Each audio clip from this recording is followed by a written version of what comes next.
Friends, have a nice day. Welcome back to my channel. எல்லோரும் சந்தோஷமாகவும் ஆரோக்கியமாகவும் இருப்பீங்கன்னு நம்புகிறேன். அதே எனர்ஜியோட வாங்க வீடியோக்குள்ளே போகலாம். வீடியோக்குள்ளே போகிறதுக்கு முன்னாடி நீங்கள் நம்மளோட சேனலுக்கு புதுசுனா சேனலை மறக்காமல் சப்ஸ்கிரைப் பண்ணி பக்கத்தில் இருக்கிற பெல் பட்டனை கிளிக் பண்ணி ஆளுங்கிற ஆப்ஷனை செலக்ட் பண்ணி வச்சுக்கோங்க. நான் இது மாதிரி வீடியோஸ் போட்டேன்னா கண்டிப்பாக உங்களுக்கு நோட்டிஃபிகேஷனோடு வரும். இன்றைக்கி ஈஸி அண்ட் ஹெல்த்தியான டிஃப்ரெண்ட் 5 வெரைட்டி ரைஸ் ரெசிபி தான் பார்க்க போகிறோம். கண்டிப்பாக எல்லா மாம்ஸுக்குமே யூஸ்ஃபுல்லாக இருக்கும். இந்த காலத்தில் குழந்தைங்க அதிகமாக ஹெல்தி ஃபுட்டை விரும்புறதில்ல. ஜங்க் ஃபுட்னா அதிகமாக விரும்புகிறாங்க. பேக்கெட் ஐட்டம்ஸ் இது மாதிரி உள்ளதை அதிகமாக விரும்புகிறாங்க. ஆனால் அவங்களுக்கு ஹெல்தியான ஃபுட்டை டேஸ்டியாக கொடுத்தா கூட சாப்பிடுவாங்க. அது எப்படி கொடுக்கலாம் அப்படிங்கிறத இந்த வீடியோவில் பார்க்கலாம். கண்டிப்பாக இன்றைக்கி வெண்டைக்காய் சாதம் நீ கொண்டு போய் சாப்பிட்டுவான்னு சொன்னால் சாப்பிட மாட்டாங்க குழந்தைங்க. அதுக்கு இன்றைக்கி ஃபஸ்ட்டு டே, இன்றைக்கி லேடிஸ் ஃபிங்கர் டே அப்படின்னு சொல்லி கொடுத்து விட்டு பாருங்கள். கண்டிப்பாக அவங்க இன்றைக்கி லேடிஸ் ஃபிங்கர் டே, அதனால் இந்த சாப்பாடு சாப்பிட்ணுங்கிற ஒரு இதில் சாப்பிட்ருவாங்க. ஏன்னா ஸ்கூலுகளில் இப்போ கலர்ஸ்க்கெல்லாம் டே வச்சிட்ருக்குறாங்க. அது மாதிரி நம்மளோட சமையலில் டேஸ் வச்சு சமைச்சு கொடுத்து விடும்போது அவங்க சாப்பிட்றதுக்கு வாய்ப்புகள் கொஞ்சம் அதிகம். இன்றைக்கி அந்த வகையில் டே 1 லேடிஸ் ஃபிங்கர் டே. வாங்க எப்படி வெண்டைக்காய் சாதம் செய்யலான்னு பார்க்கலாம். ஃபஸ்ட்டு எப்போவும் நம்ம ஆயில் ஊற்றுறத விட கொஞ்சம் அதிகமாகவே இந்த வெண்டைக்காய் சாதத்துக்கு ஆயில் எடுத்துக்கலாம். ஆயில் ஃபஸ்ட்டு ஊற்றிட்டு கொஞ்சமாக கடுகு, நம்ம எவ்வளவு வெண்டைக்காய் கட் பண்ணி வச்சுருக்கிறோமோ அதோட பாதி அளவு வெங்காயமும் கட் பண்ணணும். வெங்காயமும் நிறைய சேர்த்திட்டு அதுக்கப்புறமா அதுக்கு தேவையான அளவு உப்பு சேர்த்திக்கலாம். இதை கொஞ்சம் கூட என்ஹான்ஸ் பண்ணுறதுக்கு பாசி பயரோ அப்படி இல்லைன்னா கடலைப்பருப்பு இருந்ததுன்னா ட்ரை ரோஸ்ட் பண்ணிவிட்டு இது கூட சேர்த்திக்கோங்க. நம்ம அதுக்கப்புறம் வெண்டைக்காய் சேர்த்திட்டு வெண்டைக்காய் பாதி அளவு ஆகும்போது மஞ்சள் தூள் கொஞ்சமாக, மிளகாய் தூள் கொஞ்சமாக சேர்த்திட்டு அதுக்கப்புறம் சாதத்தை போட்டு கிளறி இறக்கி வச்சிடலாம். டே 2 இட்ஸ் கேரட் டே. கேரட் நம்ம நிறைய விதத்தில் குழந்தைங்களுக்கு கொடுக்கணும்னு நினைப்போம். ஆனால் அவங்க விரும்ப மாட்டாங்க. இது மாதிரி சாதம் கொடுத்துட்டு இட்ஸ் கேரட் டேன்னு கொடுத்து விட்டு பாருங்கள்.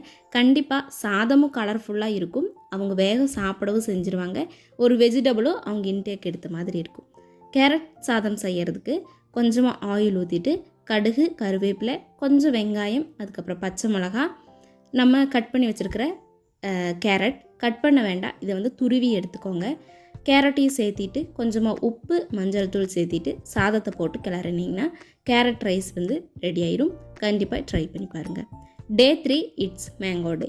மேங்கோவை நம்ம வெறுமனே கொடுக்கறதுக்கு கொஞ்சம் கஷ்டமாக தான் இருக்கும். அதனால் இது மாதிரி சாதமாக கொடுக்கும்போது அவங்க வேக சாப்பிட்டுக்குவாங்க. இந்த மாங்காய் சாதம் செய்கிறதுக்கு புளிப்பு மாங்காய் இருந்ததுன்னா கொஞ்சமாக எடுத்துக்கோங்க.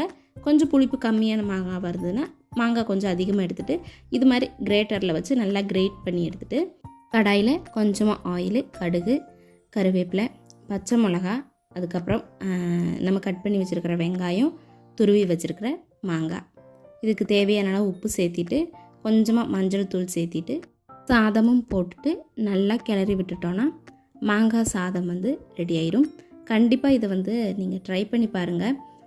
இந்த சாதமெல்லாம் அதிகமாக நம்ம சாப்பிட்ருக்க மாட்டோம், செஞ்சுருக்கவும் மாட்டோம். கொஞ்சம் டிஃப்ரெண்ட்டாக தான் இருக்கும். ஒரு கொஞ்சம் புளிப்பு டேஸ்ட் இருக்கும்.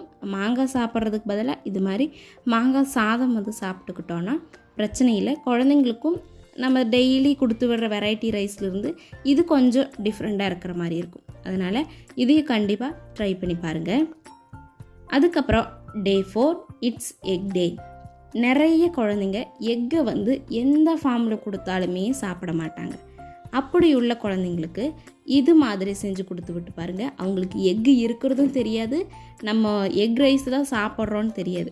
ஏதோ ஒரு சாதம் சாப்பிட்றோங்கிறது மட்டும்தான் அவங்களுக்கு தெரியும். இது செய்யறதுக்கு ஃபஸ்ட்டு நம்ம ஃப்ளேம் ஆன் பண்ண வேண்டாம். கடாயில் கொஞ்சமாக எண்ணெய் ஊற்றிட்டு மிளகாய்த்தூள், மஞ்சள் தூள், உப்பு சேர்த்திக்கலாம். இது எண்ணெயிலே ஃபஸ்ட்டு நல்லா கலந்துட்டோன்னா நம்ம முட்டையை உடச்சி ஊற்றும் போது நல்லா மிக்ஸ் ஆயிரும் முட்டை கூட. இது 3 பவுடரையும் போட்டுட்டு அதுக்கப்புறம் எண்ணெய் ஊற்றி நல்லா மிக்ஸ் பண்ணிவிட்டு நம்ம அடுப்பில் வச்சு அடுப்பை ஆன் பண்ணி முட்டை ஊற்றிக்கலாம். முட்டை ஊற்றி நல்லா பொரிஞ்ச உடனே சாதம் போட்டுட்டு இதுக்கு இனியும் கொஞ்சம் உப்பு தேவைப்பட்டதுன்னா அட்ஜஸ்ட் பண்ணி போட்டுட்டு நிறைய குருமிளகு தூள் சேர்த்திக்கோங்க. அப்போ இந்த முட்டையோட அந்த ஒரு மாதிரி ஸ்மெல் வந்துட்டு வராது. அதை அவாய்ட் பண்ணுறதுக்கு நிறைய குருமிளகு சேர்த்திக்கோங்க. அதுக்கப்புறம் சாதம் போட்டு இறக்கிட்டோம்னா egg rice ready. Day 5 it's lemon day. நம்மள நிறைய பேருக்கு இந்த ரைஸ் அதிகமாக தெரியறதுக்கு வாய்ப்பு இருக்குது. நம்மளோட ஸ்கூல் காலேஜ் டேஸில் இந்த ரைஸ் தான் அதிகமாக கொண்டு போயிருப்போம்.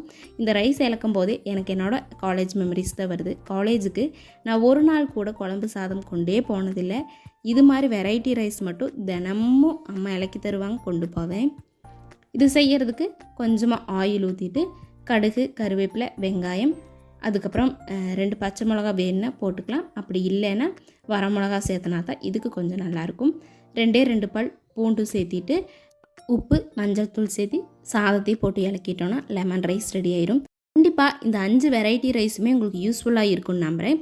வீடியோ பிடிச்சிருந்ததுன்னு நினச்சிங்கன்னா வீடியோக்கு ஒரு லைக் பண்ணுங்கள், ஷேர் பண்ணுங்கள், கமெண்ட் பண்ணுங்கள். மறக்காமல் சப்ஸ்கிரைப் பண்ணி சேனலை சப்போர்ட் பண்ணுங்கள். தேங்க்ஸ் ஃபார் வாட்சிங்.